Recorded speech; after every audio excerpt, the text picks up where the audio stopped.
To fertilize or not to fertilize? That is the question. This is a very common question for many vegetable growers. Do I need to fertigate my tomatoes or my peppers? What about my melons? Is it time to give them some more nitrogen? Do I need to side dress my crops? You know, a very rapid way to tell you whether you need to apply additional fertilizer is through petiole sap testing. The most common petiole sap test is for nitrogen, but you can also monitor potassium needs of your crop. This is especially useful if you're growing something like tomatoes. This is really not rocket science. All you need is a small take-to-the-field instrument called a Cardymeter.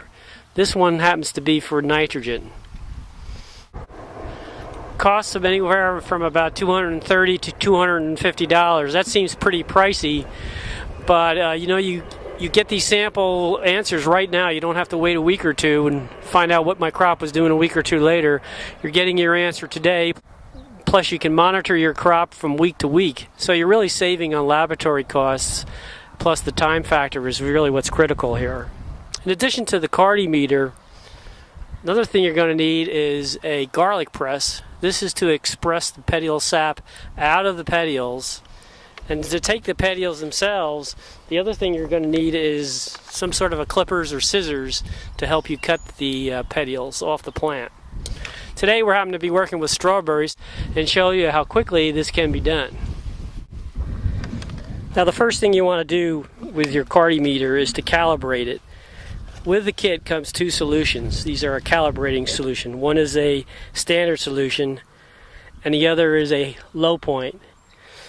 When you put these two on the sensor right here, this will standardize the meter so you get a correct reading. We have already standardized this Cardymeter just to save time, but it's very simple. And you just put droplets of the solution onto the sensor here using a piece of paper, and I'll show you how that works.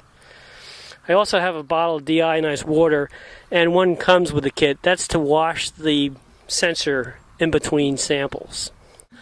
I have already collected some petiole samples from the strawberry field, as you can see here. And what I'm going to do now is chop these up and put them in my garlic press.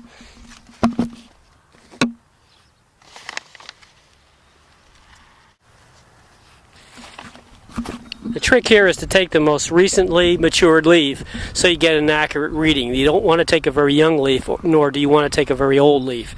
The most recently matured.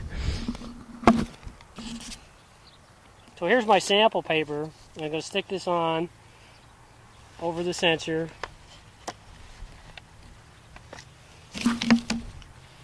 Load my petioles into my garlic press.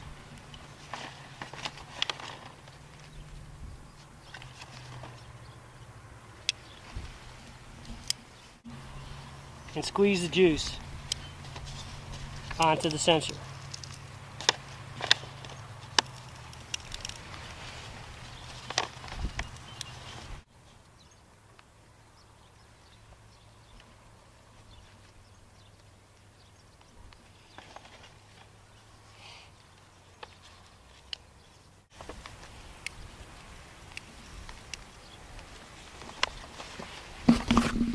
So the reading I'm getting is 310, and we'll have to look that up later. That's really all there is to it. Is what you need to do is just go in a random process around the field, collecting samples that are typical for that section of the field. So what I'm doing now is I'm washing off the sensor with some deionized water.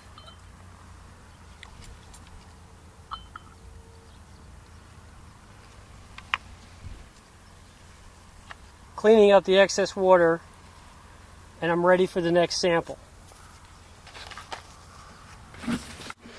That's all there is to it. Now we're on to the rest of the fields to do all the other samples. When you're done collecting samples and recorded your readings, you can go to such publications as the Ohio Vegetable Production Guide. On page 15, there's a list of several vegetables and sufficient nitrate readings that you should have in a crop at different stages. There's also a lot of work been done in California and Florida using the Cardymeter and what the potential ranges for sufficiency are based on those tests. In addition, you can also go on the internet There are many publications there listing the parts per million and the readings you should be finding for a crop that is well fertilized. And that's all there is to petiole sap testing.